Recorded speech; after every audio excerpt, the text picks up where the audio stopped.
नमस्कार, मैं हूं सुमित अवस्थी। खबरों की खबर में आपका स्वागत है। सबसे पहले इस वक्त की बड़ी खबर, 28 मार्च तक के लिए अरविंद केजरीवाल को ईडी की कस्टडी में भेज दिया गया। आपसे कुछ देर पहले ईडी ने अपना फैसला सुनाया। करीब 5 घंटे तक यह फैसला रिजर्व रहा और फिर जब ये खबर निकलकर सामने आई तो यह सबसे बड़ी खबर यही आई कि 7 दिन की ईडी को अरविंद केजरीवाल की रिमांड मिल गई है। अब अगले 7 दिनों तक अरविंद केजरीवाल ईडी के कब्जे में रहेंगे, शिकंजे में रहेंगे, उनसे पूछताछ की जाएगी। यानी अरविंद केजरीवाल की इस साल की होली ईडी की कस्टडी में जेल की सलाखों में बीतने वाली है। ईडी ने आज अपनी पूछताछ के दौरान कोर्ट को बताया कि शराब घोटाले के किंग पिन सरगना जो हैं वो अरविंद केजरीवाल ही हैं। 7 दिन की रिमांड पर ईडी ने उनको सौंपा। इस वक्त की यह बड़ी खबर है। और इस बीच में जब आज कोर्ट से उनको लेकर वापस जाया जा रहा था ईडी की कस्टडी के लिए, तब अरविंद केजरीवाल ने कुछ पत्रकारों के पूछने पर कहा कि वो अपना मुख्यमंत्री पद नहीं छोड़ेंगे, वो जेल से ही सरकार चलाएंगे। लेकिन इस पर अब पूरे घटनाक्रम पर राजनीतिक बयानबाजी तेज हो गई है। आम आदमी पार्टी बीजेपी को घेर रही है, बीजेपी आम आदमी पार्टी को घेर रही है। क्या कहना है दोनों पार्टियों के 2 बड़ी नेताओं का, वो सुनवाते हैं बारी बारी से। पहले सुनते हैं बीजेपी की, पहले सुनते हैं आतिशी को, जो कि आम आदमी पार्टी की वरिष्ठ नेता और दिल्ली सरकार में मंत्री हैं। आतिशी का जवाब देंगी स्मृति ईरानी। ईडी के द्वारा केस करवाए जाते हैं। क्यों? क्योंकि इस देश में पीएमएलए एक ऐसा कानून है जिसके तहत बेल मिलना लगभग असंभव है। हमने देखा है कि किस तरह एक के बाद एक विपक्ष के सारे नेताओं पर ईडी के माध्यम से पीएमएलए पर केस करवाए जाते हैं। क्यों? क्योंकि आज भारतीय जनता पार्टी ईडी के माध्यम से चुनाव को जीतना चाहती है। आज भारतीय जनता पार्टी ईडी के पीछे छिपकर चुनाव लड़ने की कोशिश कर रही है। आज संवैधानिक पद पर विराजमान सुचिता का हवाला देने वाला एक व्यक्ति किस प्रकार से प्रशासनिक तंत्र के माध्यम से भ्रष्टाचार को परिभाषित करेगा, उसका ब्यौरा मिला अरविंद केजरीवाल और उनके कृत्यों के माध्यम से। मीडिया की एजेंसीज और जो वर्तमान में ऑनलाइन दस्तावेज मौजूद हैं, ये सभी दस्तावेज और मीडिया चैनल्स पर प्रसारित कुछ तथ्य दिल दहला देने वाले हैं। आज कोर्ट में जब ये तथ्य प्रस्तुत किया गया कि अरविंद केजरीवाल द्वारा चिन्हित विजय नायर के सौजन्य से कुछ विशिष्ट शराब कंपनियों ने बैठकर शराब की पॉलिसी बनाई, तो अरविंद केजरीवाल जी के किसी भी वकील ने इस तथ्य का खंडन नहीं किया। आपने स्मृति ईरानी को। कुल मिलाकर आम आदमी पार्टी पर शिकंजा कस गया। आम आदमी पार्टी के 3 बड़े नेता शराब घोटाले की वजह से अब ईडी की कस्टडी में है। संजय सिंह जो कि सांसद हैं, मनीष सिसोदिया जो कि डिप्टी सीएम थे, और अब खुद सीएम अरविंद केजरीवाल भी। इसके अलावा भी आम आदमी पार्टी के एक और नेता विजय नायर भी इस वक्त ईडी की कस्टडी में है। माना जा रहा है इन चारों ने मिलकर एक पूरी साजिश रची थी और इसी मामले पर बीआरएस की नेता के कविता भी इस वक्त ईडी की कस्टडी में है और ये बताया जा रहा है कि आने वाले वक्त में आमने सामने बैठकर भी पूछताछ होगी। क्या होगा ईडी की जांच में और क्या होगा आम आदमी पार्टी के सियासी भविष्य के बारे में बात करेंगे 2 सहयोगियों से। शरद शर्मा जो आम आदमी पार्टी के मुख्यालय पर मौजूद हैं और मुकेश सिंह सेगर जो ईडी के दफ्तर में मौजूद हैं। पहले मुकेश के पास चलते हैं। मुकेश, अब जबकि बड़े बड़े नेता आम आदमी पार्टी के शराब घोटाले में जिनका नाम आया और वो ईडी की पकड़ में है, कुछ जेल में है, क्या आमने सामने की पूछताछ होगी अगले 7 दिनों में? क्या कविता के साथ अरविंद केजरीवाल को बिठाया जाएगा? क्या होने वाला है 7 दिनों में? ईडी क्या पता करेगी? देखिए, ताज़ा अपडेट तो ये है कि अरविंद केजरीवाल ईडी मुख्यालय पहुंच गए हैं और एक रोचक बात ये है कि ईडी के मुख्यालय में 2 लॉकअप हैं। एक लॉकअप में अरविंद केजरीवाल हैं और दूसरे लॉकअप में के कविता हैं। के कविता को कल ईडी राउज एवेन्यू कोर्ट में पेश करेगी और उनकी आगे की रिमांड की मांग करेगी। जैसा कि ईडी ने कोर्ट में कहा कि अगले दिनों में, आने वाले दिनों में उनको अरविंद केजरीवाल के साथ बिठाकर कई लोगों से पूछताछ करनी है और कई लोगों को अरविंद केजरीवाल से कन्फर्म करवाना है, जिसमें कुछ आरोपी भी हो सकते हैं और कुछ गवाह भी हो सकते हैं। दूसरा, जो पूरी मनी ट्रेल है उसको इस्टेब्लिश करने के लिए केजरीवाल से पूछताछ करनी है। जो डॉक्यूमेंट्स मिले हैं और जो डिजिटल एविडेंस है उनको सामने रखकर अरविंद केजरीवाल से पूछताछ करनी है और जो लार्जर कॉन्स्पिरेसी इस पूरे मामले की उसको इस्टेब्लिश करने के लिए अरविंद केजरीवाल से पूछताछ बेहद जरूरी है। तो ये सारी चीज़ें अगले कुछ दिनों में होने वाली हैं। अरविंद केजरीवाल अब 28 मार्च तक ईडी कस्टडी में हैं। उनकी जो होली है वो ईडी के लॉकअप में मनेगी और यहाँ पर जो ईडी अभी तक पूरे मामले की जो मनी ट्रेल इस्टेब्लिश कर रही है उसको आगे बढ़ाने के लिए और लार्जर कॉन्स्पिरेसी की जांच के लिए अगले 7 दिनों में उनसे लंबी पूछताछ करेगी। और ये भी हो सकता है कि जो के कविता हैं उनको सामने बिठाकर उनसे पूछताछ हो। जी मुकेश, यही मेरा सवाल है। ईडी होली का तो खैर मनेगी क्या, कटेगी जेल में। अब आप जेल में कैसे होली बना पाएंगे? लेकिन मेरा सवाल आपसे ये है मुकेश, जो कि ज़्यादा गंभीर है, क्या ये इल्ज़ाम बार बार लगा और बार बार कहा गया कि मनी ट्रेल इस्टेब्लिश नहीं हो पाई? किसी भी आम आदमी पार्टी के नेता जो गिरफ्तार हैं, चाहे मनीष हो, चाहे संजय सिंह हो, चाहे अरविंद के घर हो, इतनी बार छानबीन हुई, इतनी बार पूछताछ हुई, एक पैसे का लेन देन नहीं स्थापित हो पाया, कोई मनी रिकवर नहीं हो पाई। ऐसे में मनी ट्रेल कैसे स्थापित हो पाएगा? देखिए, अगर हम कुछ दिन पहले जाएं तो सुप्रीम कोर्ट में जब सुनवाई हुई थी इस पूरे मामले की, तो सुप्रीम कोर्ट ने भी माना था कि 338 करोड़ रुपए की मनी ट्रेल का पता चल गया है। और ईडी ने अभी 2-3 दिन पहले जो अपना प्रेस नोट जारी किया था उसमें कहा था कि उन्होंने 183 करोड़ की ऐसी प्रॉपर्टीज़ आइडेंटिफाई की हैं जो कि प्रोसीड ऑफ क्राइम से कमाई गई हैं, यानी कि जो अपराध जो हुआ है इसमें जो अपराध के पैसे हैं उससे ये प्रॉपर्टी बनाई गई हैं। तो ये कहना कि मनी ट्रेल का पता नहीं चला, ये बिल्कुल गलत है, क्योंकि सुप्रीम कोर्ट ने अपनी सुनवाई के दौरान सुप्रीम कोर्ट ने खुद माना कि 338 करोड़ की मनी ट्रेल का अब तक पता चल गया है। जहां तक पैसे की बात है तो साउथ की लिकर लॉबी से पैसा आया, उनके लोगों द्वारा पैसा दिया गया और ये पैसा अलग अलग चैनलों से आया। कुछ पैसा हवाला के थ्रू आया और कुछ पैसा दूसरे चैनलों से आया। उसके बाद ये पैसा दिल्ली में आम आदमी पार्टी के जो नेता हैं अरविंद केजरीवाल, संजय सिंह और मनीष सिसोदिया, उनके लोगों द्वारा लिया गया और फिर इस पैसे को पंजाब और गोवा में भेजा गया। तो इस तरह से पूरी एक ट्रेल है मनी की, जिसको लेकर ईडी ने जांच की है और ईडी ने पूरा मनी ट्रेल का एक ट्री बनाया हुआ है कि कौन सा पैसा कहां से आया और कहां पर गया। ठीक है, तो कुल मिलाकर जो दिख रहा है वो बीआरएस की नेता, बीआरएस पार्टी के नेता, जिसको बार बार मुकेश कहते हैं और आम चर्चा में भी कहते हैं कि साउथ की लिकर लॉबी, वो लोग के कविता के संपर्क में थे, कविता संपर्क में आती हैं अरविंद केजरीवाल के आम आदमी पार्टी के विजय नायर के थ्रू, और ये पूरा खेल रचा जाता है। इसी को स्थापित करने की कोशिश ईडी करेगी। शरद के पास चलूंगा। शरद आम आदमी पार्टी के मुख्यालय पर मौजूद है। शरद, आम आदमी पार्टी करीब 10-12 साल पुरानी पार्टी इस वक्त अपने सबसे मुसीबत भरे दौर से गुजर रही है। पार्टी का बड़े बड़े नेता जेल के भीतर हैं और करप्शन के चार्जेस में अंदर हैं। वो करप्शन जिसके खिलाफ ये पार्टी खड़ी हुई थी, क्या प्लानिंग है? ये चार्जेस अपने ऊपर चिपके नहीं, क्योंकि आपको सियासत तो करनी है, खेल परसेप्शन का है। कैसे लड़ेगी आम आदमी पार्टी?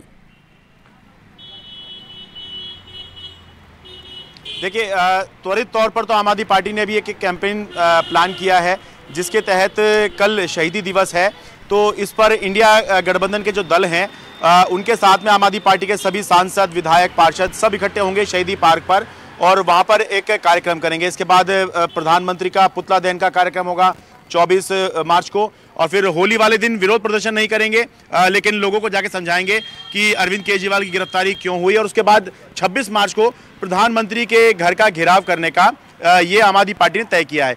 ये तो त्वरित तौर पर आम आदमी पार्टी करेगी कि उसके नेता गिरफ्तार हुए हैं, तो आम आदमी पार्टी दिखाएगी कि वो क्या कर सकती है, कैसे शक्ति प्रदर्शन कर सकती है, अपनी ताकत दिखा सकती है। लेकिन बड़े तौर पर जो आम आदमी पार्टी अभी प्लानिंग कर रही है वो ये है कि किस तरह से, अब क्योंकि चुनाव भी आ रहे हैं तो एक मौका चुनाव का भी है, तो चुनाव के बहाने ही पब्लिक के बीच में जाए और उनको ये बताने की कोशिश करे कि जो भ्रष्टाचार के आरोप आम आदमी पार्टी नेताओं पर लगे हैं वो दरअसल भ्रष्टाचार के आरोप जो हैं वो फर्जी लगाए गए हैं। अब ये कैसे फर्जी लगाए गए हैं, कैसे लोगों को समझाएंगे, ये आम आदमी पार्टी के नेताओं को काम करना है। वो कौन अपील करेगा, किस तरह की अपील करेगा ताकि लोगों को लगे कि हाँ जो बात आम आदमी पार्टी के नेता कह रहे हैं वो सही है। क्योंकि मैसेज तो इंपॉर्टेंट होता ही है, लेकिन कौन वो मैसेज दे रहा है, किस तरह से वो मैसेज दे रहा है, ये भी इंपॉर्टेंट होता है। और मैसेज देने वाले सबसे बड़े लोग जो हैं वो भी आपने मुझे बड़ा अच्छा क्यों दिया शरद चले गए हैं कि वो व्यक्ति कौन होगा, वो मैसेज कौन देगा जिससे हमदर्दी मिले पार्टी को। मेरा सवाल यही था अगला, और मैं आपने इस काम को आसान कर दिया। क्या परिवार के लोग सामने आएंगे इस चुनावी माहौल में?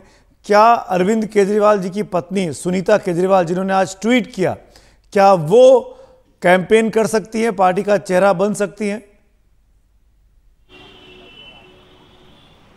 देखिए ये चर्चा तो आज से नहीं कई सालों से चर्चा चल रही है। जब पंजाब में चुनाव हो रहे थे 2017 में, तब भी इस तरह की एक चर्चा चली थी कि क्या उनकी पत्नी वहां पर मुख्यमंत्री बन सकती है, उनका संबंध भी है पंजाब से। तो ये चर्चा तो चलती है, लेकिन अभी तक इस पर कुछ ऐसा पुष्ट नहीं आया है जिस पे हम ये कहें हाँ ये हो सकता है। अभी तक जो आम आदमी पार्टी सूत्र हैं वो उसको सिरे से ही खारिज कर रहे हैं कि ऐसा कुछ नहीं है कि परिवार का कोई व्यक्ति आए, क्योंकि पार्टी में और भी लोग हैं जो सारे काम संभाल सकते हैं। जैसे सौरभ भारद्वाज हैं, आतिशी हैं, संदीप पाठक हैं, ये पार्टी के कामकाज को संभाल सकते हैं। राघव चड्ढा एक बड़ा नाम है, लेकिन अभी वो स्वास्थ्य कारणों से तस्वीर में नहीं है। लेकिन ये बात ज़रूर है कि परिवार की एक अपनी जो है वैलिडिटी होती है, सैंक्टिटी होती है, एक इकबाल होता है कि आप अगर कुछ कह रहे हैं तो आपकी बात मानने वाला भी होना चाहिए। केवल पद नहीं, प्रतिष्ठा भी ऐसी होती है कि सामने वाला आपकी बात को माने। तो अभी आने वाले दिनों में देखना होगा। अभी इस पर कोई चर्चा नहीं है सिरे एक से। सवाल तो और शरद, चर्चा तो है ही नहीं। आपने बहुत अच्छे से समझाया पार्टी के भीतर क्या चल रहा है। अरविंद केजरीवाल जब अभी कोर्ट से निकल रहे थे तो कुछ पत्रकारों ने उनसे पूछा इस्तीफा देने के बारे में, क्योंकि अब तो ईडी कस्टडी हो गई है 7 दिन की। उन्होंने साफ कह दिया कि सीएम पद नहीं छोड़ूंगा, इस्तीफा नहीं दूंगा और जेल से सरकार चलेगी। क्या ये संभव है या कोई विकल्प पर विचार भी चल रहा है?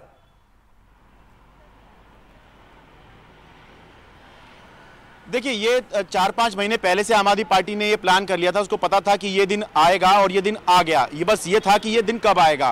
तो काफ़ी वकीलों से सलाह मशवरा करने के बाद ही ये तय हुआ कि अरविंद केजरीवाल मुख्यमंत्री पद ना छोड़ें और इसी तरह से वो आगे लड़ें। तो जो लड़ाई है वो लड़ने में आसानी हो सकती है, क्योंकि अगर एक बार अरविंद केजरीवाल स्टेप डाउन करते हैं तो बहुत सारी समस्या आम आदमी पार्टी के लिए, दिल्ली में आम आदमी पार्टी सरकार के लिए हो सकती है। लेकिन ये अभी तब है जब अभी सरकार चलाई नहीं है। जब सरकार चलाएंगे, जब सलाह मशवरा होगा, सिग्नेचर की जरूरत होगी, बार बार अदालत से परमिशन लेनी पड़ेगी, एक छोटे से छोटे काम के लिए भी परमिशन लेनी होगी, तो तब ये समस्याएं सामने आएंगी। और फिर ये देखना होगा कि क्या वाकई जो फैसला पहले लिया गया वो आगे उसको आम आदमी पार्टी कंटिन्यू कर पाएगी या नहीं कर पाएगी। अभी के हिसाब से आम आदमी पार्टी इस बात पर कायम है कि मुख्यमंत्री अरविंद केजरीवाल बने रहेंगे। तो इस वक्त 2 बड़ी खबरें मुकेश से और शरद से बात करके निकलकर सामने आ रही हैं। अरविंद केजरीवाल की 7 दिन की कस्टडी के दौरान पूछताछ हो सकती है, आमना सामना हो सकता है कविता के साथ और बाकी आरोपियों के साथ ईडी की जांच के दौरान। और शरद बता रहे हैं कि कैसे इस हमदर्दी को, ये जो अरविंद केजरीवाल को जेल भेजा गया है, उसके बाद चुनावी माहौल में पार्टी के साथ माहौल बना रहे, पब्लिक परसेप्शन में परसेप्शन खराब ना हो, उसकी कोशिश में आम आदमी पार्टी रहेगी। और लंबा चौड़ा एक पॉलिटिकल कैंपेन प्लान भी तैयार किया गया है। शुक्रिया आप दोनों का हमसे बात करने के लिए, थैंक यू सो मच। दरअसल ये पहली बार नहीं है कि कोई मुख्यमंत्री भ्रष्टाचार के आरोप में बीते 24 घंटों में जेल में है और उसने इस्तीफा ना दिया हो। कई मुख्यमंत्रियों पर उनके कार्यकाल में एजेंसियों ने शिकंजा कसा, लेकिन गिरफ्तारी के पहले उन नेताओं ने अपने पद से इस्तीफा दे दिया। कुछ उदाहरण है, जैसे कि जयललिता, लालू यादव और हेमंत सोरेन। लेकिन दिल्ली के सीएम अरविंद केजरीवाल ने ऐसा करने से साफ मना किया है। वो गिरफ्तारी के बावजूद भी सीएम बने हुए हैं। इस बीच चुनाव के वक्त हुई सीएम केजरीवाल की गिरफ्तारी पर अब सियासत जाहिर तौर पर दिल्ली में तो तेज हो गई है। विपक्ष का आरोप है कि जब तमाम विपक्षी नेताओं को जेल में ही डाल देंगे तो फिर मुकाबला बीजेपी किससे करेगी। इस मामले में एक बार फिर विपक्ष को बीजेपी के खिलाफ एकजुट होने का मौका मिला है। ईडी की शराब घोटाले में दिल्ली के सीएम केजरीवाल की गिरफ्तारी के विरोध में आम आदमी पार्टी के नेता और कार्यकर्ता आज सड़कों पर उतरे। ये प्रदर्शन दिल्ली के इलाके के बाहर भी हुआ। आम आदमी पार्टी ने देश में कई जगहों पर विरोध प्रदर्शन किया। पार्टी के नेता कार्यकर्ताओं को अलग अलग शहरों में पुलिस ने अपने हिसाब से कहीं हिरासत में लिया तो कहीं उनको खदेड़ दिया गया। दिल्ली के आईटीओ पर दिल्ली सरकार के कई मंत्री और विधायकों ने प्रदर्शन किया और गिरफ्तारी दी। पुलिस की तरफ से इन लोगों को रोकने की भी तमाम तैयारियां की गई थी। सड़कों पर कार्यकर्ता जमे रहे, लेकिन अब तक जो खबर आई है कोर्ट से, जो खबर थी अरविंद केजरीवाल को, वो करीब 5 घंटे के इंतजार के बाद 7 दिन की कस्टडी अरविंद केजरीवाल की ईडी को दे दी गई है। यानी अब जो होली है, सोमवार को जिसको खेलना है और कल जिसका होलिका दहन है, ये 2 हिंदू फेस्टिवल जो हैं वो अब जेल में ही कटेंगे अरविंद केजरीवाल के। उनके वकीलों की तमाम दलीलों के बावजूद कोर्ट से केजरीवाल को राहत नहीं मिली है। इसके पहले केजरीवाल को एक नहीं, ईडी ने 9 समन भेजे थे, लेकिन वो एक बार भी पेश नहीं हुए। दिल्ली हाई कोर्ट से गुरुवार को राहत नहीं मिली थी और गुरुवार को रात करीब 9 बजे अरविंद को गिरफ्तार किया गया था। केजरीवाल की तरफ से वरिष्ठ वकील अभिषेक मनु सिंघवी सहित 3 वकील कोर्ट में पेश हुए। केजरीवाल की तरफ से कोर्ट में यह दलील दी गई कि ईडी कहती है कि उनके पास मेरे खिलाफ सारी सामग्री थी, तो फिर आपने आचार संहिता लागू होने तक का इंतजार क्यों किया। यह भी दलील दी गई कि चुनाव में भाग लेना एक राजनेता का अधिकार है। यह भी कहना था कि स्वतंत्र और निष्पक्ष चुनाव को लेकर सुप्रीम कोर्ट के फैसले हैं, लेकिन यहां चुनाव के लिए नॉन लेवल प्लेइंग फील्ड बनाई जा रही है। जिस तरीके से गिरफ्तार किया गया है, इससे ईडी की जल्दबाजी पता चलती है। ईडी के पास कोई सीधा सबूत नहीं है, यह भी ईडी पर इल्जाम लगाया गया। ईडी का अब का नया तरीका है कि पहले गिरफ्तार कर लो, उसके बाद उसको सरकारी गवाह बनाओ और फिर मन माफिक बयान हासिल कर लो, ताकि उसको बाद में फिर जमानत दे दी जाए। ये आरोप लगाया गया ईडी की कार्यशैली पर अरविंद केजरीवाल के वकीलों के द्वारा। इन वकीलों ने यह भी कहा कि दिल्ली हाई कोर्ट में ईडी की दलीलों में विरोधाभास पाया गया है। यह अदालत किसी रबर स्टैंप की तरह काम नहीं कर सकती, जितनी रिमांड मांगी जाए उतनी ही दे दी जाए। ईडी ने 10 दिन की रिमांड मांगी थी। अरविंद केजरीवाल के लोगों ने, वकीलों ने इसका विरोध किया, इसीलिए 7 दिन की रिमांड कोर्ट ने दी है। जांच में शामिल अब तक 50% लोगों ने केजरीवाल का नाम नहीं लिया है, ये कहना है केजरीवाल के वकीलों का। और यह भी कहा गया कि 82% लोगों ने केजरीवाल के साथ किसी डीलिंग का जिक्र नहीं किया है। केजरीवाल के वकीलों की दलील तो हमने आपको सुनाई, लेकिन इन दलीलों का ईडी ने जमकर विरोध किया। ईडी के वकीलों की तरफ से कोर्ट में कहा गया कि केजरीवाल अकेले ही जिम्मेदार नहीं है, बल्कि उनके सहयोगी भी इस घोटाले में जिम्मेदार हैं। आम आदमी पार्टी एक कंपनी की तरह है और ये उसके संयोजक है, कन्वीनर है। सरकारी गवाह बने आरोपियों के बयान में कितनी सत्यता है, इस पर बहस ट्रायल के वक्त ही हो सकती है। रिमांड के दौरान इस पर बहस का कोई मतलब नहीं है।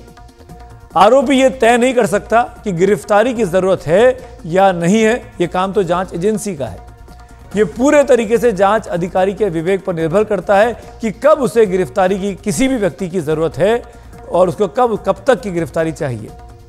अब आइए आपको दिखाते हैं कि ईडी की रिमांड कॉपी में क्या लिखा हुआ है। आम आदमी पार्टी एक कंपनी की तरह है। अरविंद केजरीवाल इसके मास्टरमाइंड हैं, इस घोटाले के, शराब घोटाले के। एक्साइज पॉलिसी बनाने में केजरीवाल की अहम भूमिका रही। किकबैक के तौर पर जो पैसा आया उससे गोवा चुनावों में लगाया गया। यानी आम आदमी पार्टी ने पैसा लिया शराब की लॉबी से, माफिया से, और अपनी पार्टी के कामकाज में गोवा के विधानसभा चुनावों में उसका इस्तेमाल किया। विजय नायर, मनीष सिसोदिया के साथ मिलकर साउथ की लिकर लॉबी से यह पैसा लिया गया। साउथ मतलब दक्षिण भारत की। मनीष सिसोदिया के सचिव सी अरविंद ने जो बयान दिया उसका भी हवाला दिया गया। उन्होंने कहा कि सिसोदिया ने मार्च 2021 में केजरीवाल के घर बुलाया, 30 पेज का GOM ड्राफ्ट दिया गया। उस समय सत्येंद्र जैन, केजरीवाल वहां मौजूद थे और उनकी मौजूदगी में तमाम चीजें हुई।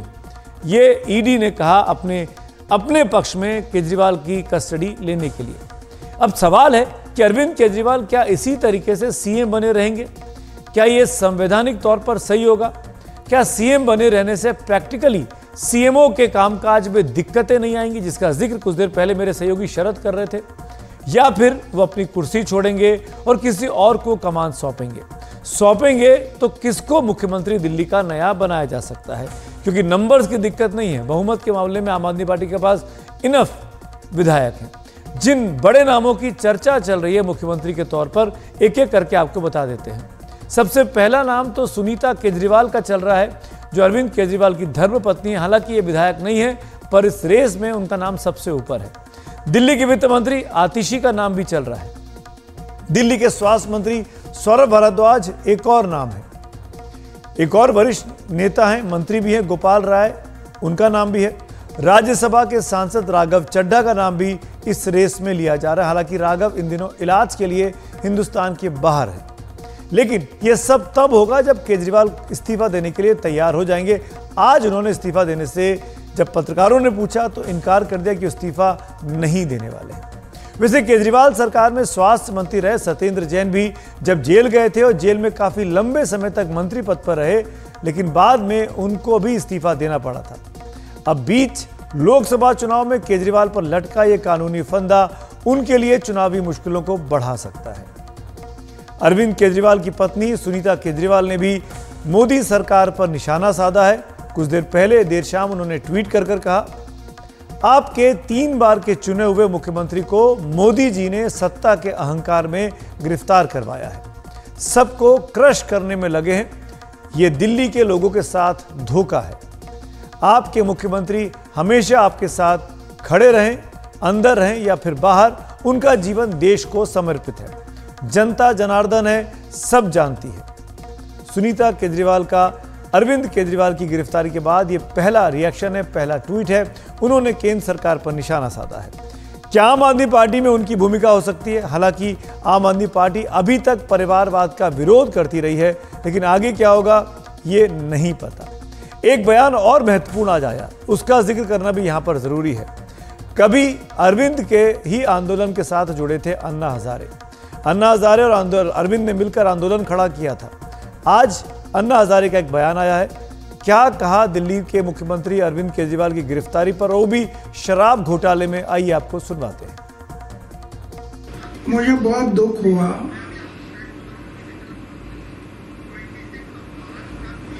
कि अरविंद केजरीवाल जैसे आदमी जो मेरे साथ काम करता था,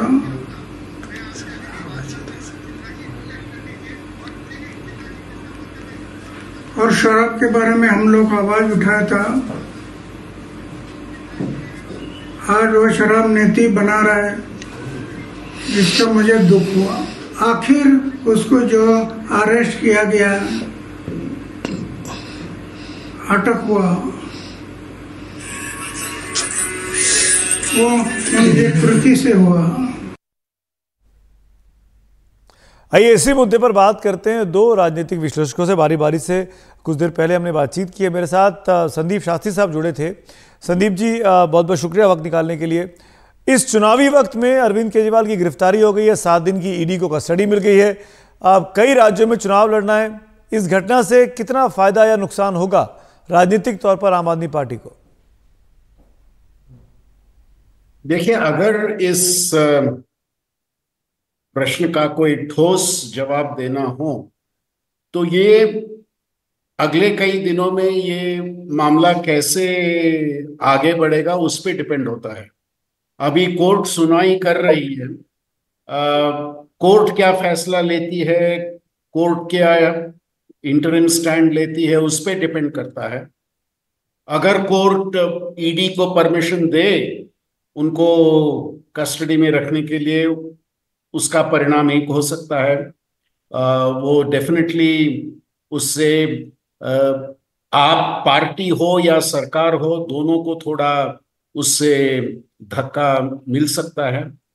अगर कोर्ट उनके फेवर में कुछ कहें या ईडी को पूरा समर्थन न दें तो उससे एक थोड़ा सिंपैथी फैक्टर और आप उसको अपने एडवांटेज में ले सकता है। आज भी देखिए पूरा ऑपोजिशन अलायंस उनके पीछे खड़ा है। सो आई थिंक आज का कोर्ट का एक डिसीजन बहुत ही अहम होगा कि किस डायरेक्शन में ये केस आगे जा सकता है। संदीप जी, एक और इम्पॉर्टेंट चीज़ है जिसके बारे में लगातार चर्चा चल रही है, खासकर सोशल मीडिया पर, कि अरविंद के बाद कौन, क्योंकि जेल में रहेंगे, चुनाव का वक्त है, किसी को तो जिम्मेदारी लेनी पड़ेगी अपने कंधों पर। तो आपके हिसाब से वो व्यक्ति कौन हो सकता है जो कम से कम प्रचार करता रहे, भले ही मुख्यमंत्री अरविंद बने रहे जेल में रहकर जो वो कह रहे हैं, किसके पास ये जिम्मेदारी आनी चाहिए? अगर आज जिस तरह से प्रोटेस्ट हुआ और उसको आप देखें कि कौन आगे थे उसमें, और पिछले कई महीनों से आप, बिकॉज एक तरह से आम आदमी पार्टी को मालूम था कि कल जो हुआ कब भी हो सकता है, ये उनको तो मालूम था। सो शायद उनमें एक तैयारी भी कर रहे थे कि ऐसे परिस्थिति आए तो क्या करें। तो मुझे लगता है आज के परिस्थिति में आतिशी ही बहुत ही उनके लिए काबिल कैंडिडेट हैं। वो महिला हैं और प्रोटेस्ट पॉलिटिक्स में बहुत ही उन्होंने भाग लिया है, और की पोर्टफोलियोज भी सरकार में वही हैंडल कर रही हैं आज। सो अगर केजरीवाल को ज्यादा समय के लिए बैक सीट लेना पड़े, मुझे लगता है आतिशी ही उनका जगह लेंगे। चलिए, शुक्रिया संदीप जी हमसे बात करने के लिए। आपने बड़े साफ तरीके से अपने मन की बात बता दी कि कौन जिम्मेदारी ले सकता है। आतिशी का नाम आपके हिसाब से सबसे ऊपर है। अब हमारे साथ इस वक्त इसी मुद्दे पर बात की हमने कुछ देर पहले अंग्रेजी अखबार द हिंदुस्तान टाइम्स के राजनीतिक संपादक विनोद शर्मा जी से। विनोद जी, शुक्रिया बात करने के लिए। चुनावी मौसम में अरविंद केजरीवाल की गिरफ्तारी हुई है, आपको क्या लगता है कि ये आम आदमी पार्टी के लिए फायदे का सौदा है क्या चुनावी तौर पर, या नुकसान होगा इससे? देखिए, अभी तो ये कहना मुश्किल है क्योंकि आज दूसरा ही दिन है उनकी गिरफ्तारी का। ये किस तरफ पकड़ता है रास्ता ये केस कोर्ट में, उस पर भी निर्भर करेगा। लेकिन मैं आपको एक बात कहना चाहता हूं कि अंतोतगत्वा ये जो नरेटिव भारतीय जनता पार्टी के विरोध में आम आदमी पार्टी बनाएगी, जितने भी विपक्ष में दल हैं उनमें सबसे मजबूत नरेटिव बनाने में आम आदमी पार्टी है और कुछ हद तक आरजेडी है। जिस तरह का नरेटिव तेजस्वी ने बनाया था जब उसकी सरकार गिरी, जब नीतीश दूसरी तरफ चले गए, तो और हमने देखा है भारत के इतिहास में, मैं कंपैरिजन नहीं कर रहा हूं अरविंद केजरीवाल का जॉर्ज फर्नांडिस से, लेकिन जॉर्ज फर्नांडिस जब जेल में थे, वहां जेल में रहते हुए एक बहुत बड़ा इलेक्शन वो बिहार में जीते थे पार्लियामेंट का। तो इसलिए ये दो धारी तलवार हो सकती है, दोनों तरफ काट सकती है। निर्भर यही करेगा कि बीजेपी अपनी बात जनता तक कितनी मजबूती से पहुंचा पाती है, और ये आम आदमी पार्टी अपनी बात कि उसको विक्टिमाइज किया गया है वो किस तरह से पहुंचाती है। देखिए, दूसरी बात एक और भी है कि जो इलेक्टोरल बॉन्ड्स हैं वो केस जो है और ये जो एक्साइज वाला केस है, लगभग इसमें कई सिमिलैरिटीज हैं जी, क्योंकि पैसा यहां पर पार्टीज को मिला है। और देखना यह है कि कोर्ट्स क्या पार्टी को अभियुक्त बनाती हैं या नहीं बनाती, या इंडिविजुअल्स को अभियुक्त बनाते हैं। तो बहुत सी चीजें निर्भर करेंगी जज साहिबान के रवैये पे कि वो किस तरह से इस पूरे प्रकरण को देखते हैं।